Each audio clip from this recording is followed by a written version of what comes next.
안녕하세요. 수다몽더 신하 키담입니다. 불세출의 영웅 헤라클레스 이야기를 하고 있습니다.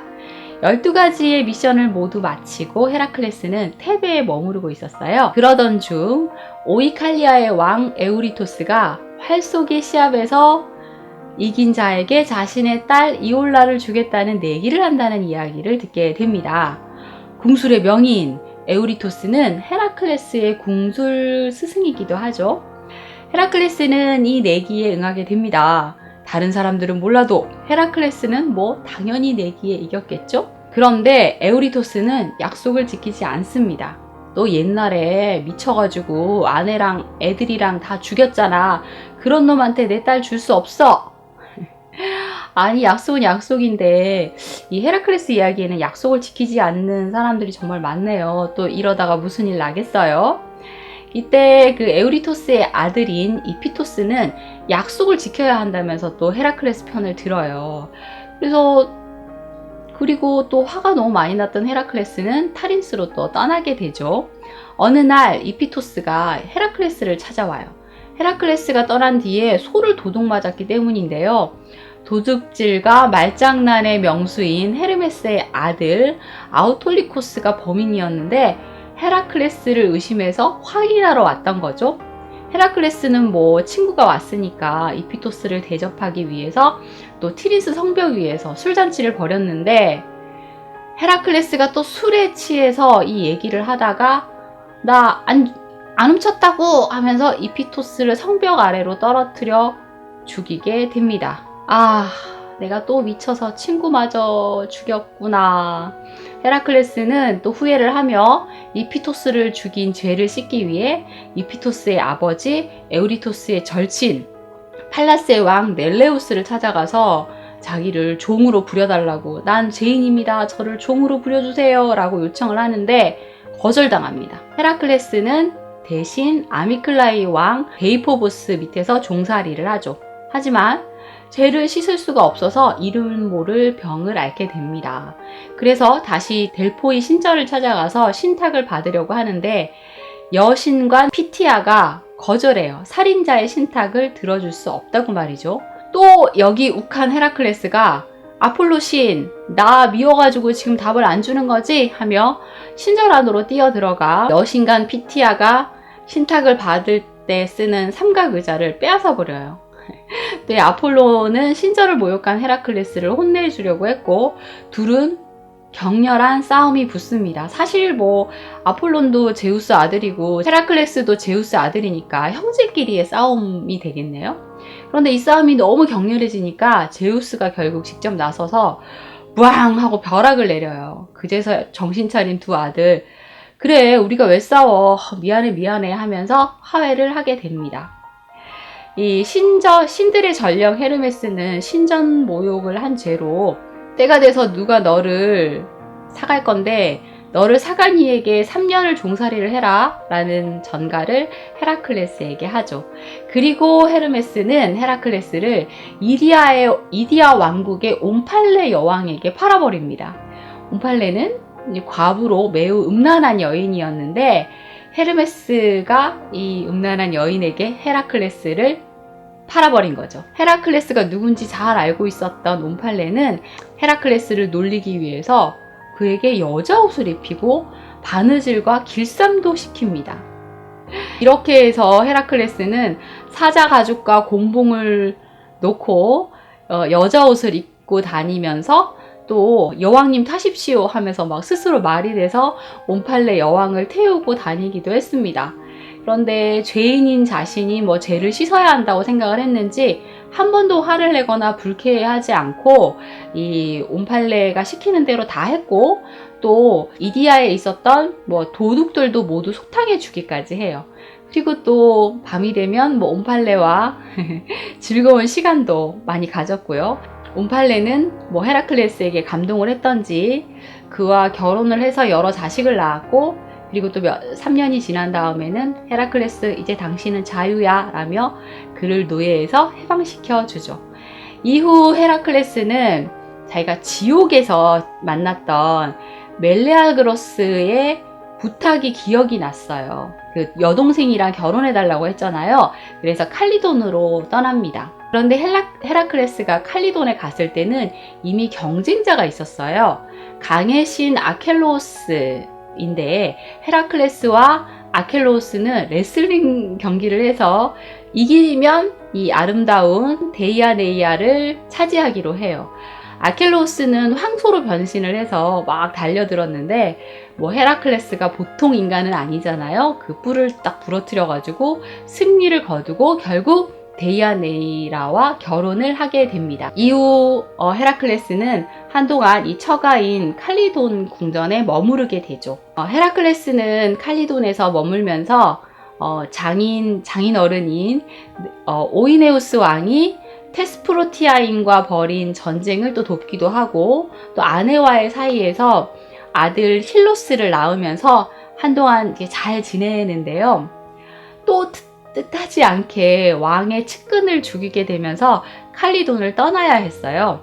그 오이네우스가 잔치를 벌였는데 또 술에 취한 헤라클레스가 활 쏘는 얘기를 하다가 시위 당기는 신용을 하면서 오른 팔꿈치를 뒤로 이렇게 당겼어요. 그런데 하필 술을 따르던 소년이 그 팔꿈치에 맞고 죽은 거예요. 그런데 그 죽은 소년이 왕의 조카인 에우노모스였던 거죠. 그래서 결국 헤라클레스는 아내와 함께 트라키아로 떠나게 됩니다. 헤라클레스는 술을 마시면 안 되는 사람인데 이렇게 술 때문에 계속해서 문제를 일으키는 것 같네요. 헤라클레스가 아내인 데이아네이아를 데리고 트라키오로 가던 도중 강을 건너야만 했어요. 그런데 그때 켄타로스족인 네소스를 만나게 되는데, 네소스에게 강이 깊으니 내 아내를 뭐 건너게 해달라고 했고, 뭐 흔쾌히 건네주겠다고 해서 네소스가 헤라클레스의 아내가 강을 건널 수 있게 뭐 도와주고 있었는데, 갑자기 네소스가 아내를 납치하더니 이렇게 겁탈을 하려고 한 거예요. 그런데 혹시 네소스 기억하시나요? 헤라클레스가 그 미션 수행을 하러 갔다가 자신을 잘 대접해준 켄타로스족에게 화살을 쏴서 켄타로스족들이 많이 죽었잖아요. 그때 죽을 뻔 하다가 도망간 이가 네소스였어요. 그런데 이렇게 악연으로 다시 만나서 헤라클레스의 아내를 겁탈하려고 했던 거죠. 화가 난 헤라클레스는 네소스를 독화살로 쏴서 죽이게 됩니다.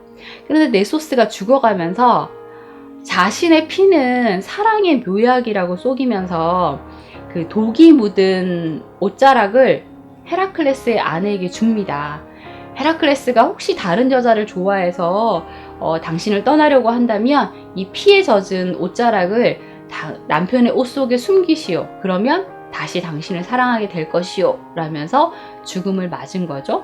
그리고 또 시간이 흘렀는데, 예전에 헤라클레스가 활쏘기 시합에서 이기면 자신의 딸과 결혼을 시키겠다라고 했던 에우리토스 왕 기억하시나요? 근데 헤라클레스가 승리를 했는데 또 딸을 주지 않았잖아요. 그때 만났던 아름다운 딸 이올라가 너무 계속 생각이 나는 거예요.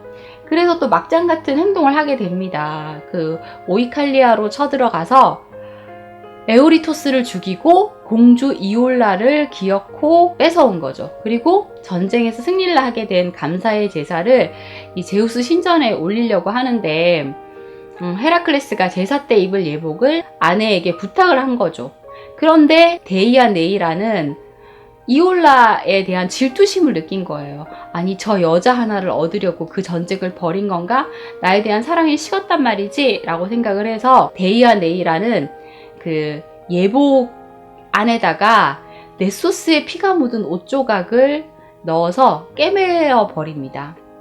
근데 아무것도 모르고 이제 그 옷을 입은 헤라클레스는 엄청난 고통을 느끼게 돼요. 뭐 고통이 너무너무 심했는데 생전 처음으로 심한 고통을 느끼고 신전 바닥에 쓰러지게 됩니다. 결국 헤라클레스는 죽음과 같은 이 고통을 이기지 못하고 나무를 모아서 오이타사 높은 곳에 이렇게 모아두고 스스로 자신의 몸을 화장시켜서 자살을 하는 것으로 최후를 맞게 돼요.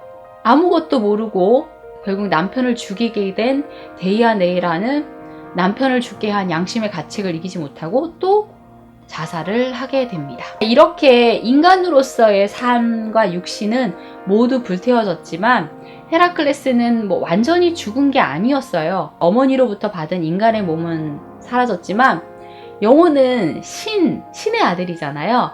그래서 아테나는 제우스의 명령을 받고 헤라클레스의 영혼을 올림푸스로 데려가게 됩니다. 4마리의 말이 끄는 마차를 타고 하늘로 오른 헤라클레스는 결국 올림푸스에 올라 신들의 대열에 끼게 되죠. 헤라클레스가 올림푸스에 도착을 하자 이 하늘에 축을 떠받치고 있던 아틀라스는 왜 이렇지? 더 무거워진 것 같아 하며 더 힘들어했다고 합니다. 자, 이제 기간토마키아 이야기로 넘어갈 수 있겠어요. 기간테스는 거인족이에요. 네, 위에 상반신은 사람의 모습을 하고 있고 이 하반신은 2마리의 뱀의 모습을 한 아주 흉측한 모습의 괴물들이죠. 기간테스는 크로노스가 잘라버린 그 우라노스의 거시기에서 흘러나온 피가 대지에 떨어져서 태어나게 된 거인족들인데, 제우스가 티탄 신들을 물리치고 이 티탄 신들을 전부 다 타르타로스에 모두 가둬버렸잖아요. 그러니까 가이아가 너무 화가 나서 이 기간테스들을 막 들쑤신 거예요. 너희들 언제까지 여기에 있을 거야? 너희도 저 높은 올림푸스의 신궁을 차지할 수 있잖아 라고 얘기를 했던 거죠. 여기에 자극을 받은 이 기간테스들은 결국 올림푸스를 공격하게 되는데요. 기간테스 중에는 산을 내던지는 아다마트로스, 그리고 절대 죽지 않는 알로이타이, 100개의 팔을 가진 브리아레오스, 그리고 엄청나게 큰 티티오스, 그리고 티폰처럼 불을 뿜는 그런 기간테스도 있었다고 해요. 기간테스는 커다란 나무와 바위를 던져서 이 올림푸스의 신들을 습격했고요. 또 땅을 울리는 해일을 일으키기도 하면서 전쟁이 점점 격렬해지기 시작했어요. 제우스가 번개를 내리치고 헤파이스토스는 막 끓는 샘물을 뿌리고 아테나와 포세이돈은 큰 섬을 떼서 기간테스에게 막 던지고 공격을 했어요. 하지만 이 기간테스들의 전투력도 엄청나서 싸움이 쉽게 끝나지 않았죠. 한편 가이아는 이 기간테스들을 불사신으로 만들기 위해서 불사의 약초를 한쪽에서 막 싹 틔우고 있었어요. 그런데 제우스가 이걸 알고 태양의 신 헬리오스, 달의 여신 셀레나와 새벽의 여신 에오스에게 그 풀을 찾아서 뿌리를 다 뽑아버려라. 그 풀 못 찾으면 돌아오지 마라 라고 얘기를 했고요. 이 신들은 결국 불사의 약초들을 모두 뽑아버려서 결국 기간테스들은 불사의 몸을 완성하지 못했다고 합니다. 올림푸스에 올라간 헤라클레스 역시 이 올림푸스 신들의 편에 서서 전쟁에 참여해 기간테스와 싸우게 됩니다. 사실 헤라클레스의 탄생의 의미와도 같은 그런 전쟁이죠. 히드라의 독화살을 막 쏘면서 용감하게 싸우게 되는데요. 기간테스의 우두머리인 알키오네우스는 땅 위에 딱 서 있기만 하면 절대 안 죽는 거예요. 쓰러져도 다시 일어나고, 그리고 일어날 때마다 힘이 점점 더 세지는 거예요. 절대 죽일 수가 없었던 거죠. 근데 이때 지혜의 여신 아테나가 아리오네우스를 죽이는 방법을 알려주는데, 땅을 디디지 않으면 되는 거잖아요. 그래서 공중으로 번쩍 들어 올려서 목을 조르면 된다는 거예요. 그래서 헤라클레스가 아리오네우스를 번쩍 들어 올려서 결국 목을 졸라 죽이게 됩니다. 그리고 또 헤라를 겁탈하려고 했던 기간테스 포르피리온도 헤라클레스의 독화살과 제우스의 번개를 맞고 죽게 됩니다. 그리고 에피알테스는 왼쪽 눈에 헤라클레스의 화살을 맞았고 오른쪽 눈에는 아폴론의 화살을 맞아서 죽게 됐고요. 그리고 엔켈라도스는 정말 엄청난 크기의 거인이었는데, 이 신들과의 전쟁에서 이기면 아테나를 자기 와이프로 삼겠다고 막 큰 소리를 쳤어요. 그러다가 화가 난 아테나에게 쫓겨서 결국 시칠리아까지 도망을 가게 됩니다. 이때 아테나가 그 에트나 산 전체를 들어 올려서 그를 묻어버렸다고 하네요. 그리고 산을 내던지는 아다마스트로는 이 신들과의 전쟁에서 산을 내던지면서 공격을 하다가 오히려 신들이 내던진 산에 깔려 죽었다고 합니다. 그리고 팔라스는 아테네 여신에게 쫓기다가 온몸의 가죽이 다 벗겨졌고요. 아테나는 그 가죽으로 자신의 방패인 아이기스를 뒤덮었다고 하네요. 팔라스는 날개가 나 있었는데 아테나가 그 날개를 자신의 발에 붙였다고 합니다. 전쟁에 패한 기간테스는 결국 타르타로스에 다시 갇히게 되었고 지금의 남부 이탈리아의 화산들 밑에 감금되어 있는데 고대 사람들은 화산 활동이 이 기간테스가 계속해서 화를 내고 있기 때문이라고 믿었다고 합니다. 헤라클레스는 기간토마키아에서의 승리의 1등 공신이 돼서 평생 자신을 괴롭히던 헤라와도 극적 화해를 하고 결국 헤라의 딸인 청춘의 여신 헤베를 아내로 맡게 됩니다. 온갖 모험과 고난과 역경의 영웅이 결국 신이 되었다는 이야기입니다. 사실 이 책 한 권 분량의 이야기를 압축해서 얘기를 하는데도 와, 이야기가 엄청나게 길었네요. 네. 오늘의 이야기는 여기까지입니다. 여러분 좋아요와 구독 부탁드립니다. 지금까지 수다몽더 신화 키담이었습니다. 감사합니다.